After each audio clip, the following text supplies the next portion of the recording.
Hi guys, today is really exciting because I'm finally going to be introducing Snoopy and Ollie.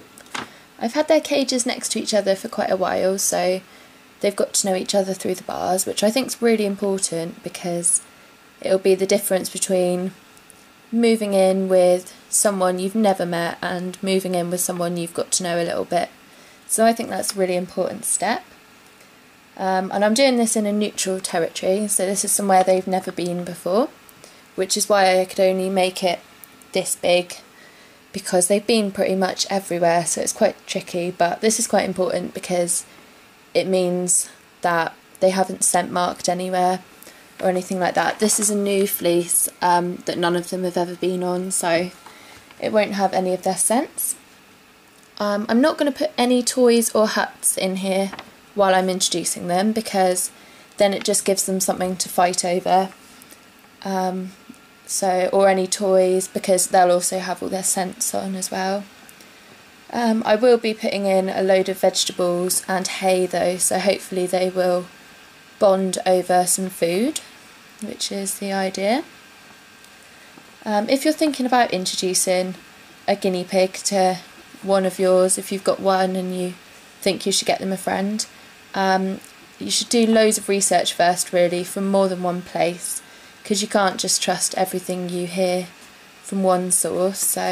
But from what I've found out, baby with another baby works really well, and a baby with an adult, they're the easiest to pair, because two adults are already quite set in their ways, and then they'll be fighting over dominance. And I've also found that girls are a lot easier to introduce than boys, and I think that's because in the wild they live in herds, which is normally one male, a few females and loads of babies. And I think once the males hit maturity, then they go off and find their own herds, so boys in the wild wouldn't live together. So I think that's why it's a lot easier to have a herd of girls. But there we go. If you do decide to introduce them, you'll need to do it at a time when you've got loads of time spare, because they will need to be monitored for the first couple of days just to see if they're getting on alright, because you don't want them to have a fight and hurt each other. So yeah, like I said, I'm going to use vegetables and hay to distract them, and I'm also going to have a towel and an oven glove at the ready. Some people use dustpans just as something to separate them if they did get into a fight, but I've heard that towels are really good, because if they're having a fight you can throw it over them and it temporarily confuses them, so you've got a chance to separate them. So you need to have these sort of things ready, because if they're fighting they can do quite a lot of damage in a short amount of time, so you need to be ready.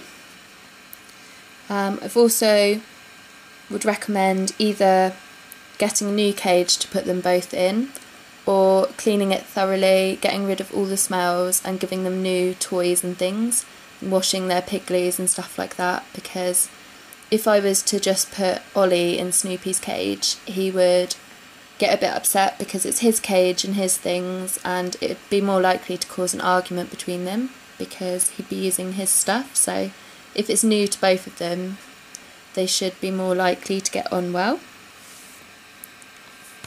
If you're bringing a new baby home to meet your guinea pig, you also need to be prepared that they might not get on, so you'll need to have a spare cage just in case.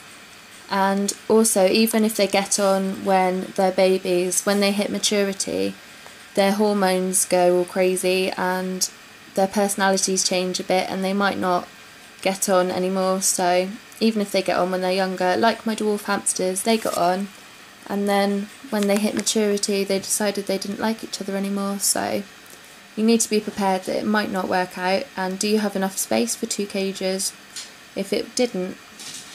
But so that needs to be a consideration. Saying that though, I do think that all guinea pigs should have a friend, really, because they are generally sociable animals. There will be one or two exceptions, and some guinea pigs might not get on with others, but generally they are herd animals, and I think they should be kept together. I've seen the benefits with Gizmo and Jafar versus Snoopy and Ollie, Snoopy and Ollie are a lot less vocal, and yeah, I've definitely seen the benefits with Gizmo and Jafar. They play little games together, and no matter how much you get your guinea pig out for lap time and floor time, and no matter how much you play with them, you still don't speak their language really, so they do need a friend, in my opinion.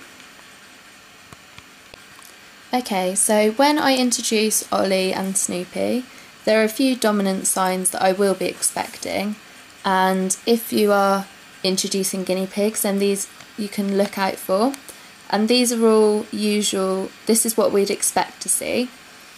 So I expect to see some rumble strutting, mounting, raising their heads, nipping, teeth chattering, headbutting, the hackles standing up on the back of their neck, chasing, bum sniffing, and what looks like yawning, but it's actually showing off their teeth. So they are all normal and nothing to worry about. That would just be working out who's boss. The only bad signs of dominance that means I will be splitting them up is if they're bullying each other relentlessly, or if there's blood drawn. If they have a fight and blood is drawn, then I will be removing them immediately. But unless that happens, it's best not to interfere really, because this can affect the chances of them bonding. So I'd be trying to stay quiet and out of it as much as possible, but until I need to interfere really. So that's what's going to happen. I'm going to go put them in now, and this video is probably going to be quite long, so sorry about that, but I hope I've covered everything. If I haven't and you've got any questions, then ask me and I'll do my best to answer them. But, oh, also, I forgot. When I'm putting them in, I'll be putting them both in at the same time, so it's better to have another person to help, because if you put them in on separate occasions, then they've already had a chance to go round and scent mark and mark their territory, and this can affect it again. So put them in at the same time with some veggies and some hay, and we'll see how it goes. Okay, so I've got a big pile of hay now and a big pile of vegetables, so hopefully that will distract them when they're being introduced. So now I just need to add the guinea pigs.